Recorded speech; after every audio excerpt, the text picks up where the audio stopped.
The two most likely largest inventions of our generation are the internet and the mobile phone. They've changed the world. However, largely to our surprise, they also turned out to be the perfect tools for the surveillance state. It turned out that the capability to collect data, information, and connections about basically any of us and all of us is exactly what we've been hearing throughout the summer through revelations and leaks about Western intelligence agencies, mostly US intelligence agencies, watching over the rest of the world. We've heard about these starting the revelations from June 6th. Edward Snowden started leaking information, top secret classified information, from the US intelligence agencies. And we started learning about things like PRISM and X-Keyscore and others. And these are examples of the kinds of programs US intelligence agencies are running right now against the whole rest of the world. And if we look back about the forecasts on surveillance by George Orwell, well, it turns out that George Orwell was an optimist. We are right now seeing much larger scale of tracking of individual citizens than he could have ever imagined. Then this here is the infamous NSA data center in Utah. Due to be opened very soon, it will be both a supercomputing center and a data storage center. You could basically imagine it as a large hall filled with hard drives storing data they are collecting. And it's a pretty big building. How big? Well, I can give you the numbers. 140,000 square meters, but that doesn't really tell you very much. Maybe it's better to imagine it as a comparison. You think about the largest IKEA store you've ever been. This is 5 times larger. How many hard drives can you fit in an IKEA store, right? It's pretty big. We estimate that just the electricity bill for running this data center is going to be in the tens of millions of dollars a year. And this kind of wholesale surveillance means that they can collect our data and keep it basically forever. Keep it for extended periods of time. Keep it for years. Keep it for decades. And this opens up completely new kinds of risks to us all. And what this is that it is wholesale blanket surveillance on everyone. Well, not exactly everyone, because the US intelligence only has a legal right to monitor foreigners. They can monitor foreigners when foreigners' data connections end up in the United States or pass through the United States. And monitoring foreigners doesn't sound too bad until you realize that I'm a foreigner and you're a foreigner. In fact, 96% of the planet are foreigners. Right?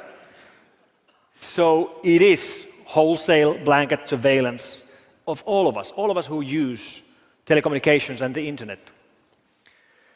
But don't get me wrong, there are actually types of surveillance that are okay. I love freedom, but even I agree that some surveillance is fine. If the law enforcement is trying to find a murderer, or they're trying to catch a drug lord, or trying to prevent a school shooting, and they have leads and they have suspects, then it's perfectly fine for them to tap the suspect's phone and to intercept his internet communications. I'm not arguing that at all. But that's not what programs like PRISM are about. They are not about doing surveillance on people that they have reason to suspect of some wrongdoings. They're about doing surveillance on people they know are innocent. So the 4 main arguments supporting surveillance like this. Well, the first of all is that whenever you start discussing about these revelations, there will be naysayers trying to minimize the importance of these revelations, saying that, we knew all this already. We knew it was happening. There's nothing new here. And that's not true. Don't let anybody tell you that we knew this already, because we did not know this already. Our worst fears might have been something like this. But we didn't know this was happening. Now we know for a fact it's happening. We didn't know about this. We didn't know about Prism. We didn't know about X-key score. We didn't know about Cybertrans. We didn't know about Double Arrow. We did not know about Skywriter. All these different programs run by US intelligence agencies. But now we do. And we did not know that US intelligence agencies goes to extremes such as infiltrating standardization bodies to sabotage encryption algorithms on purpose. And what that means is that you take something which is secure, an encryption algorithm which is so secure that if you use that algorithm to encrypt one file, nobody can decrypt that file. Even if they take every single computer on the planet just to decrypt that one file, it's going to take millions of years. So that's basically perfectly safe, uncrackable. You take something which is that good and then you weaken it on purpose, making all of us less secure as an end result. A real-world equivalent would be that intelligence agencies would force some secret PIN code into every single house alarm so they could get into every single house because, bad people might have house alarms. But it will also make all of us less secure as an end result. Backdooring encryption algorithms just boggles the mind. But of course, these intelligence agencies are doing their job. This is what they have been told to do. Do signals intelligence. Monitor telecommunications. Monitor internet traffic. That's what they're trying to do. And since most and very big part of the internet traffic today is encrypted, they're trying to find ways around the encryption. One way is to sabotage encryption algorithms, which is a great example about how US intelligence agencies are running loose. They are completely out of control, and they should be brought back under control. So what do we actually know about the leaks? Everything is based on the files leaked by Mr. Snowden. The very first Prism slides from the beginning of June detail a collection program where the data is collected from service providers, and they actually go and name the service providers they have access to.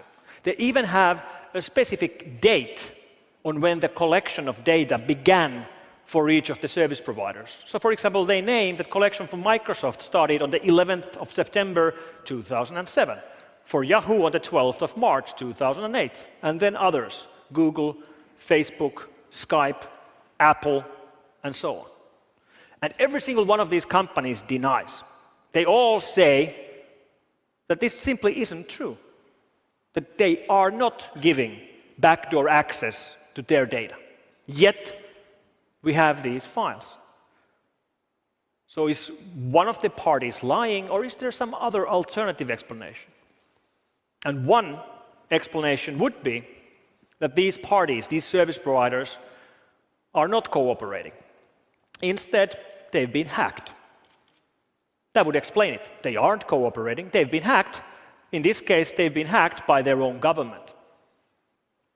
That might sound outlandish, but we already have cases where this has happened. For example, the case of the Flame malware, which we strongly believe was authored by the US government, and which, to spread, subverted the security of the Windows Update network. Meaning, here, the company was hacked by their own government. And there's more evidence supporting this theory as well. Der Spiegel from Germany leaked more information about the operations run by the elite hacker units operating inside these intelligence agencies. Inside NSA, the unit is called TAO, Tailored Access Operations, and inside GCHQ, which is the UK equivalent, it's called NAC, Network Analysis Center. And these recent leaks of these 3 slides detail an operation run by this GCHQ intelligence agency from United Kingdom targeting a telco here in Belgium. And what this really means is that an EU country's intelligence agency is breaching the security of a telco of a fellow EU country on purpose. And they discuss it in their slides completely casually. Business as usual. Here's the primary target, here's the secondary target, here's the teaming. They probably have a team building on Thursday evening in a pub. They even use cheesy PowerPoint clip art like, success when they gain access to services like this. What the hell? Then there's the argument that, okay, yes, this might be going on, but then again, other countries are doing it as well. All countries spy. And maybe that's true. Many countries spy, not all of them. But let's take an example. Let's take, for example, Sweden. I'm speaking Sweden because Sweden has a little bit similar law to the United States. When your data traffic goes through Sweden, their intelligence agency has a legal right by the law to intercept that traffic. All right, how many Swedish decision makers and politicians and business leaders use every day US-based services, like, run Windows or OS X, or use Facebook or LinkedIn, or store their data in clouds like iCloud or SkyDrive or Dropbox, or maybe use online services like Amazon Web Services or Salesforce? And the answer is every single Swedish business leader does that every single day. And then we turn it around. How many American leaders use Swedish webmails and cloud services? And the answer is 0. So this is not balanced. It's not balanced by any means, not even close. And when we do have the occasional European success story, even those then typically end up being sold to the United States. Like Skype used to be secure. It used to be end-to-end encrypted. Then it was sold to the United States. Today, it no longer is secure. So once again, we take something which is secure and then we make it less secure on purpose, making all of us less secure as an outcome. And then the argument that the United States is only fighting terrorists. It's the war on terror. You shouldn't worry about it. Well, it's not the war on terror. Yes, part of it is war on terror. And yes, there are terrorists, and they do kill and maim, and we should fight them. But we know through these leaks that they've used the same techniques to listen to phone calls of European leaders, to tap the email of presidents of Mexico and Brazil, to read email traffic inside United Nations headquarters and EU Parliament. And I don't think they're trying to find terrorists from inside EU Parliament, right? It's not the war on terror. Part of it might be. And there are terrorists, but are we really thinking about terrorists as such an existential threat that we're willing to do anything at all to fight them? Are the Americans ready to throw away the Constitution and throw it into trash just because there are terrorists? And the same thing with the Bill of Rights and all the amendments and the Universal Declaration of Human Rights and the EU conventions on human rights and fundamental freedoms and the press freedom. Do we really think terrorism is such an existential threat we're ready to do anything at all? But people are cared about terrorists. And then they think that maybe that surveillance is okay because, they have nothing to hide. Feel free to survey me if that helps. And whoever tells you that they have nothing to hide simply haven't thought about this long enough.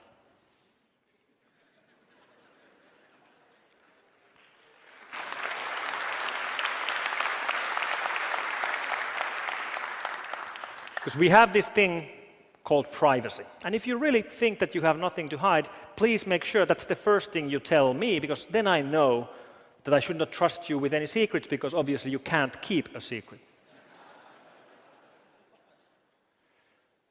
But people are brutally honest with the internet. And when these leaks started, many people were asking me about this. And I have nothing to hide. I'm not doing anything bad or anything illegal.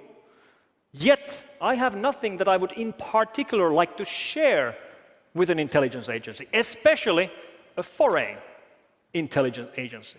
And if we indeed need a big brother, I would much rather have a domestic big brother than a foreign big brother. And when the leaks started, the very first thing I tweeted about this was a comment about how, when you've been using search engines, you've been potentially leaking all that. to US intelligence. And 2 minutes later, I got a reply by somebody called Kimberly from the United States challenging me. Like, why am I worried about this? Like, what am I sending to worry about this? Am I sending naked pictures or something? And my answer to Kimberly was that what I'm sending is none of your business. And it should be none of your government's business either. Because that's what it's about. It's about privacy. Privacy is non-negotiable. It should be built in to all the systems we use.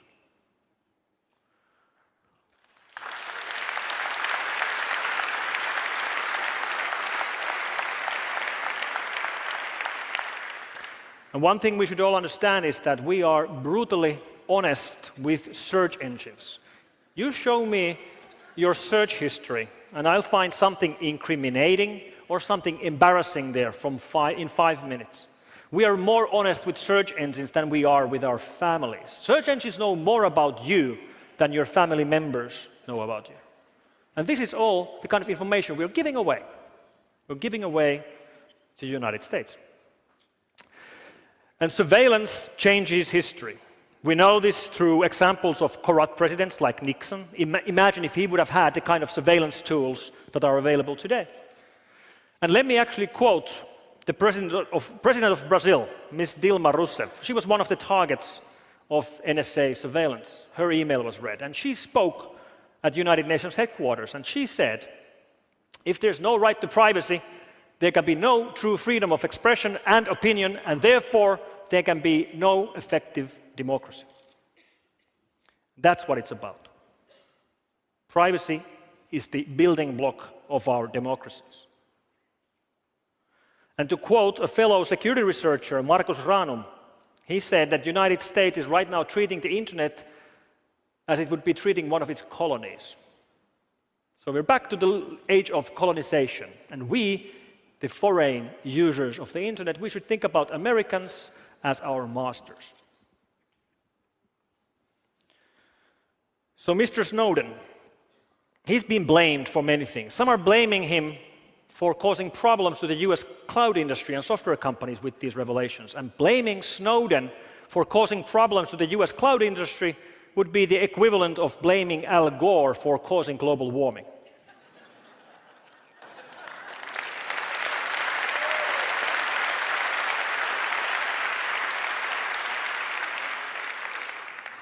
So, what is there to be done? Should we worry? No, we shouldn't worry. We should be angry, because this is wrong, and it's rude, and it should not be done. But that's not going to really change the situation. What's going to change the situation for the rest of the world is to try to steer away from systems built in the United States. And that's much easier said than done. How do you do that? A single country, any single country in Europe cannot replace and build replacements for the US-made operating systems and cloud services. But maybe you don't have to do it alone. Maybe you can do it together with other countries. And the solution is open source. By building together open, free, secure systems, we can go around such surveillance. And then one country doesn't have to solve the problem by itself. It only has to solve one little problem. And to quote a fellow security researcher, Haron Mer, one country only has to make a small wave. But those small waves together become a tide. And the tide will lift all the boats up at the same time. And the tide we will build with secure, free, open source systems will become the tide that will lift all of us up and above the surveillance state. Thank you very much.